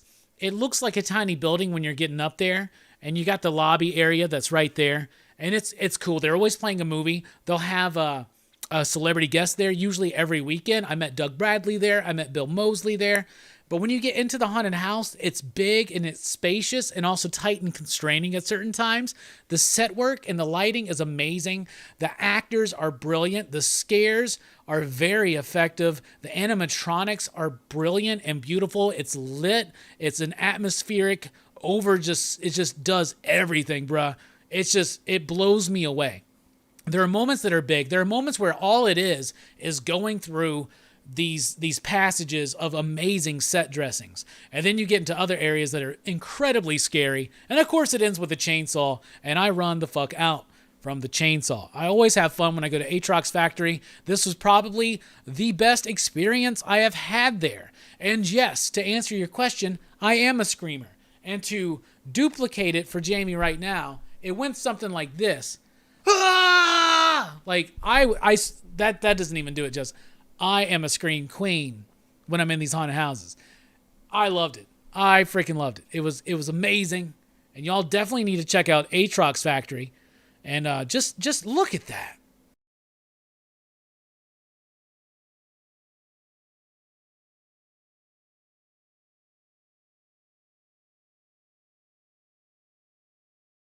And they're doing a Christmas haunt this year too. So I'm really, really stoked. Atrox Factory in Leeds, Alabama. If you're able to make it, definitely check it out. Super, super fun. It happens, Robbie. I couldn't remember. The problem is, it's not that I couldn't remember. I literally looked at a list of movies that came out in 1995. But I must have missed Heat because I had all these movies written down. Damn it. Bothers me. Y'all deserve better. I promise I'll deliver better. Didn't you go to one and Jelani ran back out going the other way? That was Aatrox Factory, John. Man, I wish you could have joined us. I intentionally kept that Thursday free so that we could go. And now I want to go to another one because I just want to, like, I love those things. And I had so much fun. Like, I literally had, like, I'm not going to front, y'all. I screamed like a fucking crazy person in that haunted house. And I pushed Jamie through the chainsaw room when I was like, go, go, go, go, go. Like, I wasn't even kidding, bruh.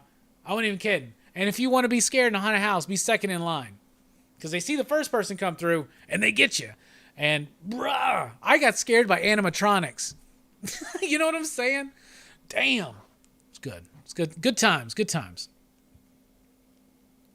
But yeah, one time we did go. And it was Aatrox Factory. It's a few years ago. Brooks was there because he remembers this too. But Jelani is like the first time something scary happened. Jelani ran past our group and disappeared off in the distance. And then as we're getting through the haunted house, all of a sudden Jelani comes around a corner screaming and runs through us again and out the fucking front of the goddamn haunted house. Just finished Squid Games. Haven't watched that one. Haven't watched Midnight Mass. A lot of people are talking about those ones, but I haven't checked them out yet. No, my scream is more like I want to be like, ah! I don't know how to replicate it. You can't do it. You can't do it. You can't do it. But it was a fun experience, man. Me and Brooks talked about it a little bit last night on Dylan's Horror Show. All right, y'all. It's time for show and tell. First thing I want to do is ring in the holiday season yet again by opening up finally this Good Guys, this Chucky figure. It's already been open. It's loose. So it's got the box, so you can put the figure in the box if you wanted to. Weapons are falling out. There's a ruler and other things. Just going to pull out the figure. Take a look at it.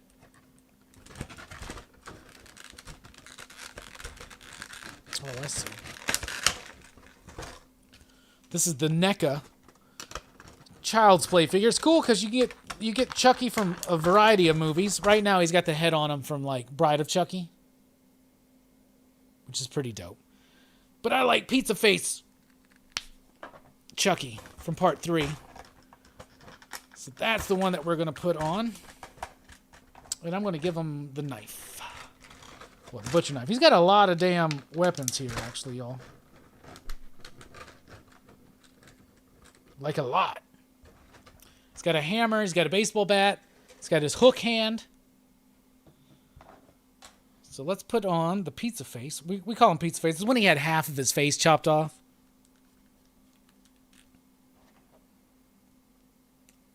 Give him the butcher knife.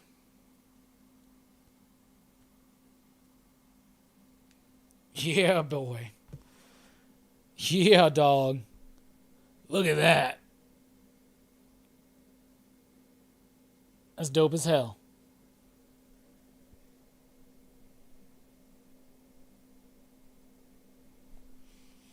Nice. And he'll join the little set back there. So glad to get that open. I bought it used, but I hadn't personally opened it. Y'all like comics? Some dollar bin finds. Got Action Comics. This is 544. It's the 45th anniversary. This, I believe, is the first time they changed Luthor to this suit and Brainiac to this form, which is the superpowers form, which I love, so I definitely want to get this. It's got work by Gary Bates and Kurt Swan. It's got Marv Wolfman and Gil Kane. It's got George Perez in there. Jerry Siegel and Joe Shuster. I'm really excited to dig into that. It's got an ad for the Tron video game in the back, because why not? Let's do that. I got Marvel 2-in-1 issue 99. I didn't realize how long this one went. But The Thing and Rom. So that's really freaking cool.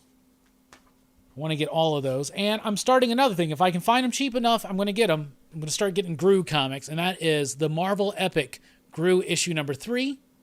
This is my first Gru comic, like single issue that I have. And I love that advertisement for Star Comics in the back with Heathcliff. And I like Wizards, but I picked up this Wizard Millennium Edition Alex Ross special. So it's got like interviews and little things that he points out about his artwork and like sketches, all kinds of cool stuff. All about Alex Ross. That's really cool to have again. I got this in this week from Scream Factory. It's Elvira's Haunted Hills. This looks like it's their new brand of...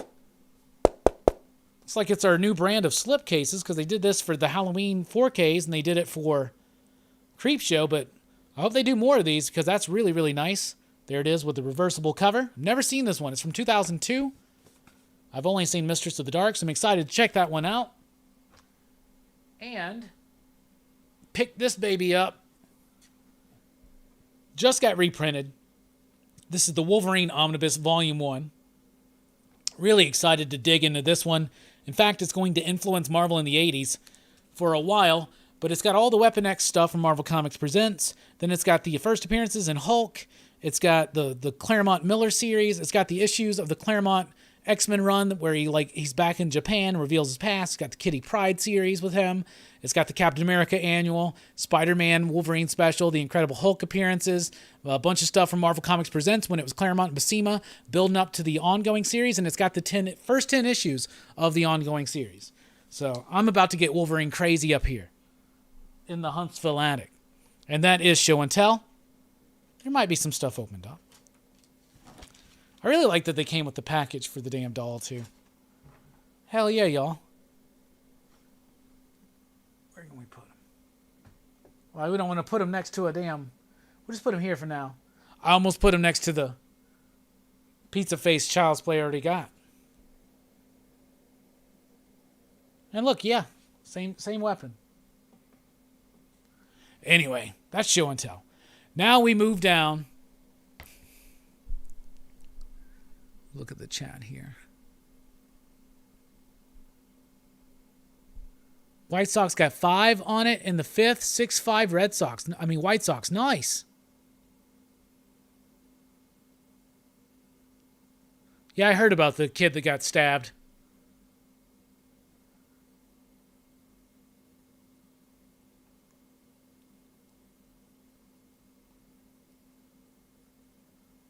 Final issue of Spider-Man in Australia was $22. Jesus, that's ridiculous.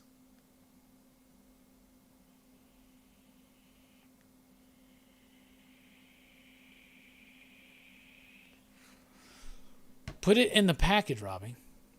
All right. Oh, put it in this. Nah, I'm not going to mess with that right now. Because then I got to change the head to the happy face. But it'll be cool. I'll do it one day. All right, time for the final 9. Going through the Blu-ray collection. By the way, in this section, we would be hitting my Demons and Demons 2 Blu-rays.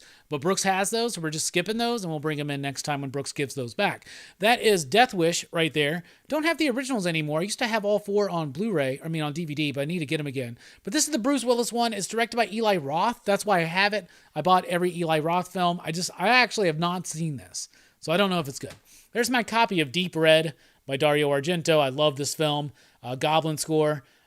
This movie is fan-freaking-tastic, and I plan on upgrading to the Arrow one very, very soon. There's Diary of the Dead from George A. Romero. This is a movie that I really liked back in the day, but when we revisited it last year for Horror Fest, I didn't like it as much. There's my Die Hard collection. They're not individually cased, so they're just all annoyingly like that. But it is a steel book, and it's all 5 Die Hard films, so that's cool. Then we got District 9. It's been a while since I've seen this. I need to check it out again. Damn, Buffalo is up. Holy cow. There's that Doctor Strange animated movie, which is really freaking solid. So I still have that. There's my copy of Dogma. We were talking about Mallrats earlier. Kevin Smith is one of my favorite directors, or at least was. There's my copy of Dolls from Stuart Gordon. The Scream Factory version of this is super expensive, so I had to get like the European version, but it still plays for me, so that's nice. Doesn't have all those special features, though. And then there's Donnie Darko, and I got the edition that has both the theatrical and the director's cut. Donnie Darko, by the way, we're covering on PCP Movie Night in November. So be on the lookout for that. Mike says that Death Wish remake is pretty good. Cool. I'll definitely need to check that out. All right. The other thing that I got is that right now, go to your grocer and pick up a box of Cinnamon Toast Crunch, the family size one with the specially marked boxes, because they have toys inside of them again, temporarily. And what they are General Mills cereal mascots in Halloween gear. And they even have rare ones that you can get. And they're the three monsters, the main three monsters, like Count Chocula, Frankenberry, and Boo Berry. Well, Mike pulled a Count Chocula and gave it to me. So that's cool. And rumor has it, I have an unopened box over there. But I don't know what that means. Anyway, thank you all so much for joining us tonight. We had a great show. I real quick want to mention yet again, join me tomorrow at the Experience, 5 p.m. Central Time for 2 hours. I'm talking with the gang from Dynamic Forces about comic books, pop culture, and more. And of course, they're going to be selling some really great comics. You don't want to miss that. Join in on the contest. Check out the latest preview video that I released on Friday. Comment on that video, and you can possibly win a premium comic worth at least $50. Comics Kings, Brandon will be here on the channel Thursday night, 7 p.m. Central Time. Friday night, 9 p.m. Central Time. The Evil Dead on Horror Fest. And then Horror Fest continues at Dylan's Horror Show on Saturday night with The Evil Dead 2. And then we got Jim Mint Collectibles. Check out my top 10. We got a new format. Let us know what you think about it. Anyway, we really appreciate it. Y'all have a good one. Y'all have been lovely. So, station. See you next time. Thanks for watching. Thanks for rocking with us.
going to open up this Ultra Magnus. Finally. So let's do that.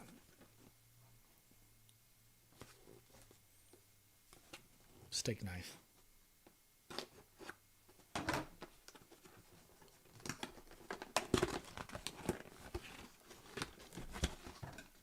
Steak knife. I like Ultra Magnus. It's kind of like Optimus Prime, but he's got more stuff attached to him. I like stuff like that.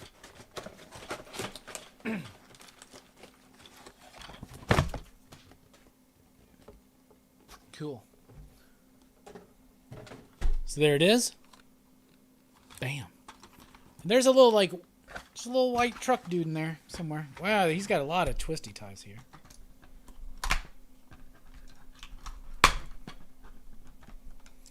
Da-da-da-da-da. See, the Bucks won. See, the Cardinals are still... They're doing the halftime report now. Seems like the Cardinals are still undefeated.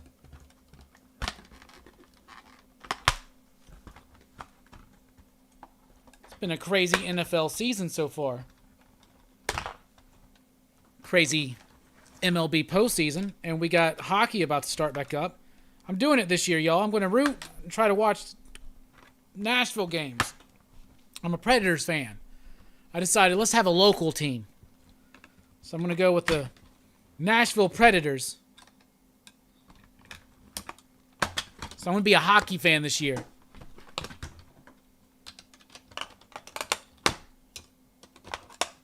Well, this dude's really in here.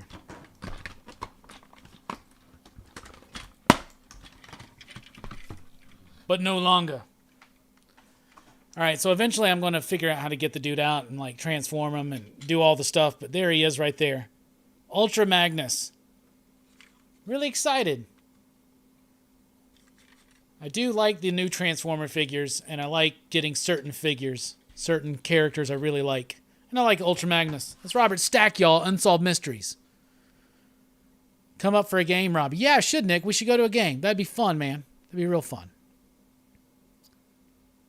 Yeah, I'm glad I didn't cut myself. All right, we really appreciate it, y'all. Have a good one.